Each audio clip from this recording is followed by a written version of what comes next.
Namaskar, a hearty welcome to you all in today's episode of Sitar Learning Essentials.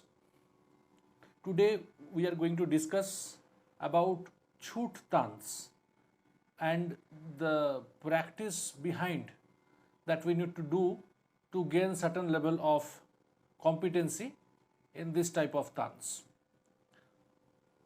Now, before proceeding, let us understand what Chhut means. In Hindi, if you understand, then it means Chhut means daudna, like to run.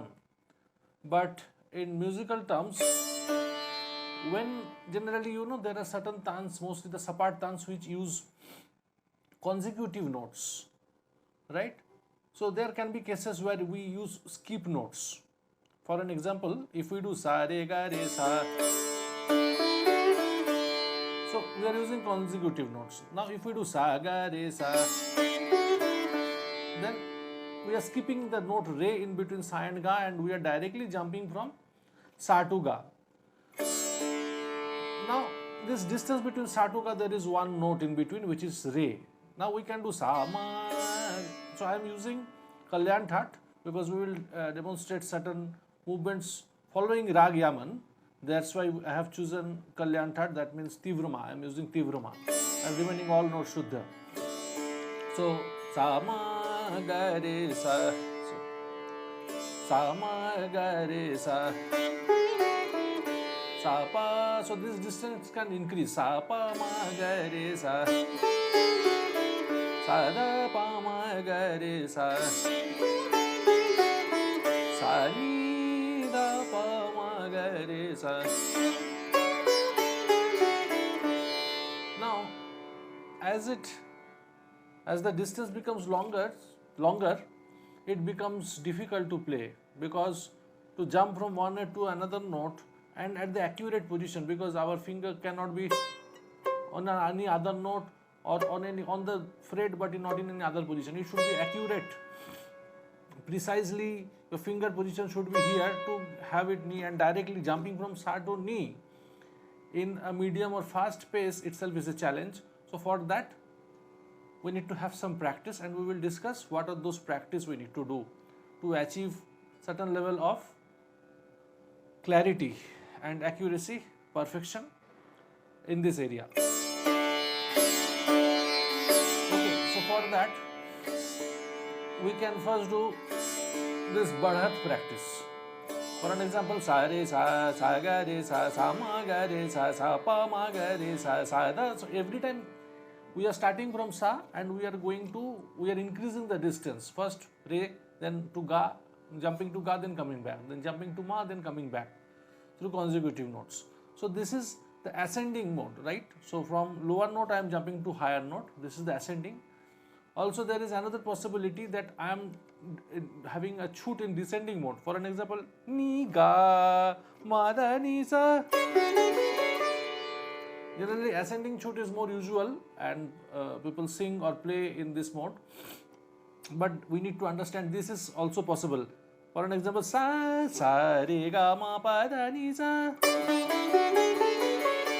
If we do the ascending mode, sa sa ni da pa ma ga re sa, sa sa re ga ma pa da ni sa. So I used to do a practice. So it is a mixture of Sapat and Chhut. You see how it is. Sa re ga ma pa da ni sa, sa ni da pa ma ga re sa, re ga ma pa da ni sa, sa re ga ma pa da ni sa, ni da pa ma ga re sa.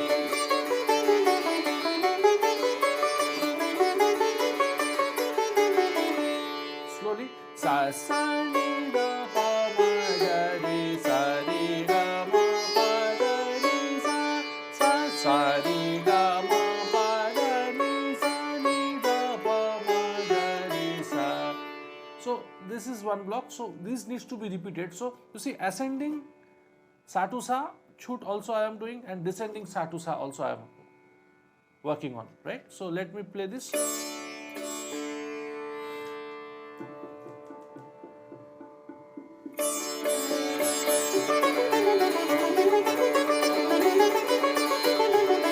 Let me play in half speed first, then I will play in double speed.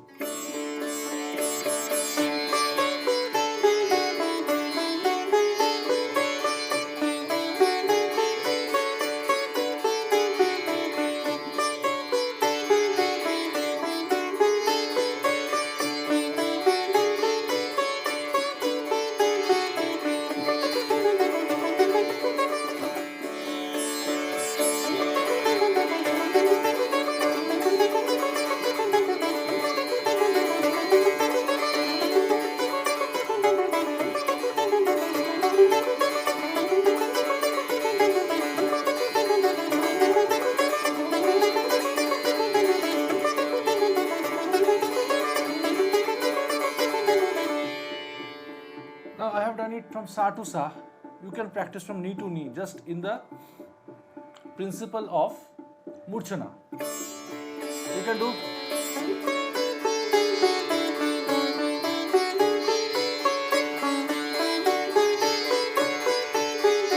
da to da,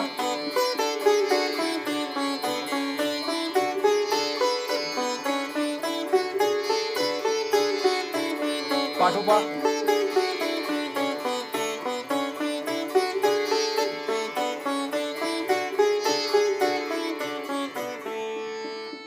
this is a very good practice on 8 octave, right?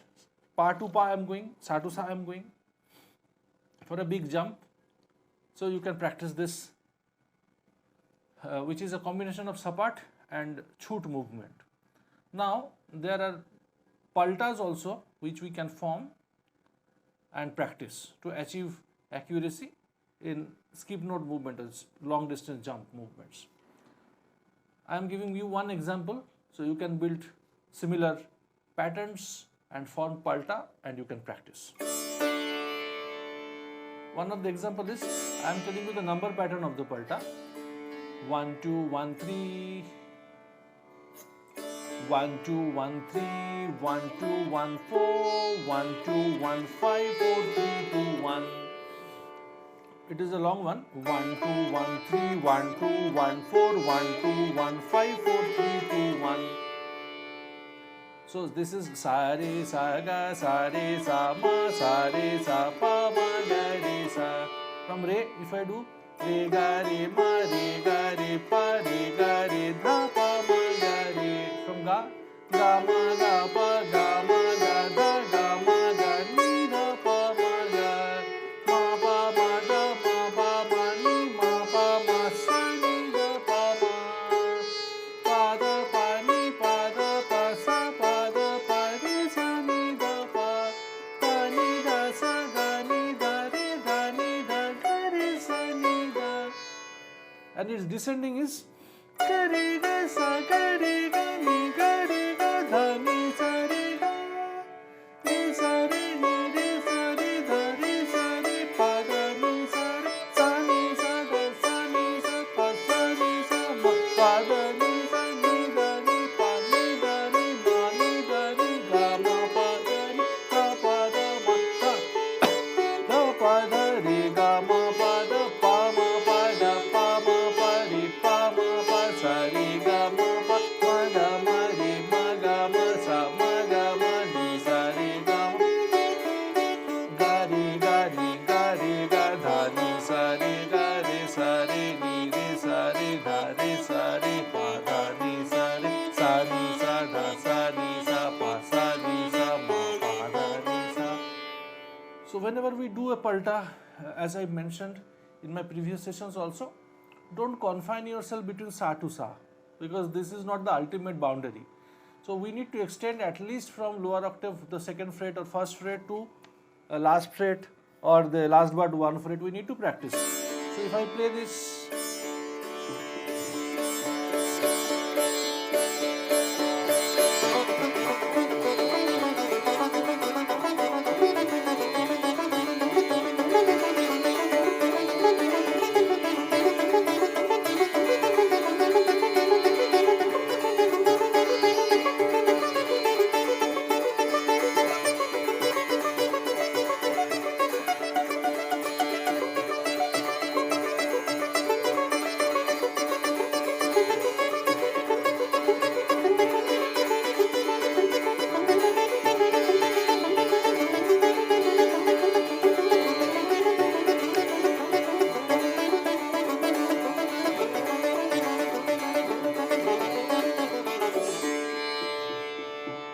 now here two things I want to mention, that focus and concentration is extremely important here. If your focus gets deviated to something else, if you start thinking of something else, then you might miss a note and the entire movement, entire pattern will be, of no use, right?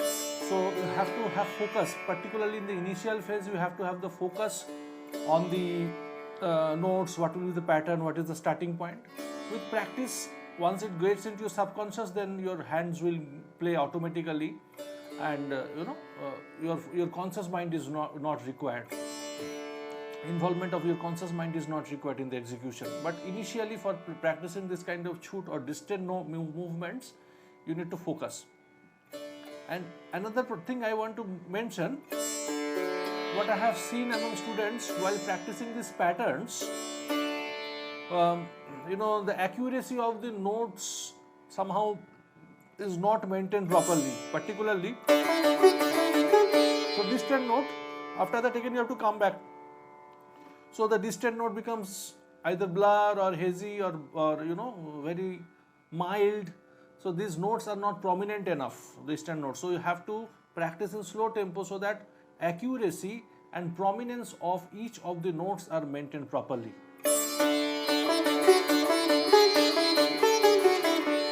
So sa re sa ga, sa re sa ma, sa re sa pa, ma ga re sa. These notes should be very clear, which are coming at a distance. In fact, all the notes should be clear, but these notes are somehow compromised and overlooked sometimes. So it is worth mentioning that you need to be careful about prominence and accuracy of these notes. Now, few practical implementations. If you listen to the Taans pattern of Ustad Amir Khan Sahab, in vocal music in particular, he used this Chhut Taans a lot in his music. It is not like that ki other Ustad and Pandits have not used, but it is vastly used in Ustad Amir Khan Sahab's Taan patterns.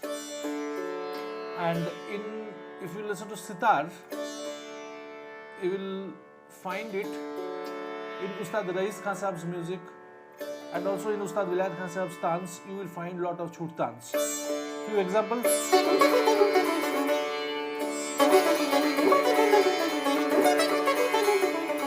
See the big jumps, and also this sometimes comes with gamak also.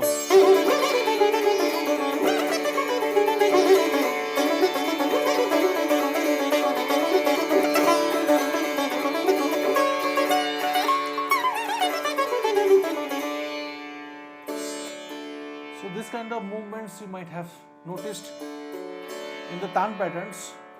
So for this you need to practice this,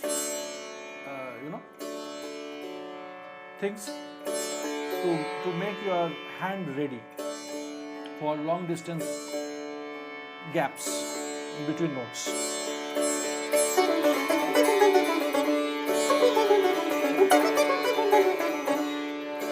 So sometimes ga re sa ni dha pa ma ga re sa ni sa. So your hand is on sa, immediately you have to jump to ni to pick up the next part of it. So ga re sa ni dha pa ma ga re sa ni sa, ga re sa ni dha pa ma ga re sa ni sa. And at the same time the note needs to be accurate, and it needs to have some it is called bal, that means some emphasis. Ga re sa ni dha pa ma ga re sa ni sa, ga re sa ni dha pa ma ga re sa ni sa. Otherwise this impact on the Taans will not be coming. Yeah.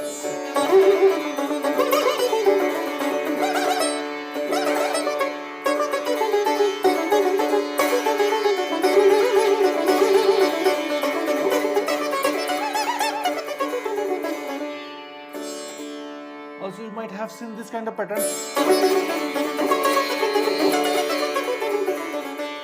Ga ga ga re sa ni sa ni dha pa ma pa ni ga ga ga re sa ni dha pa ma ga re sa ni sa. Ga ni dha pa ma ga re sa ga ga re sa ni dha pa ma ga re sa. Slowly. Ga ni dha pa ma ga re sa ga ga re sa ni dha pa ma ga re sa. Ga ma ga ni dha pa ga ma ga ga re sa ni dha pa ma ga re sa. Ni ga re sa ni dha pa ma ga re sa. Ni ga re sa ni dha pa ma ga re sa. And if it is a descending pattern, so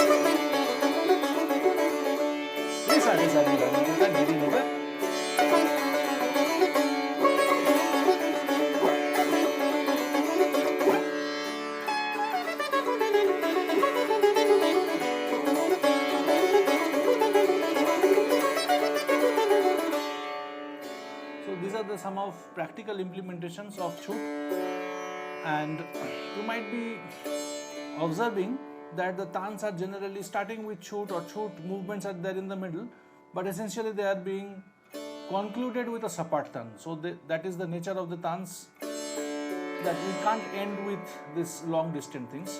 That needs to have a proper conclusion with Sapat. Okay, so with this note, let us conclude today's discussion. And if you have any questions on this kind of movements on distant notes, how to make that effectively, you please comment in this video in the comment box and post your questions, and we will answer to that. And also we have given the email address in the video description where you can send us email for any queries. With this note, let us conclude today's episode. Stay well, stay in tune, and do your practice well. Namaskar.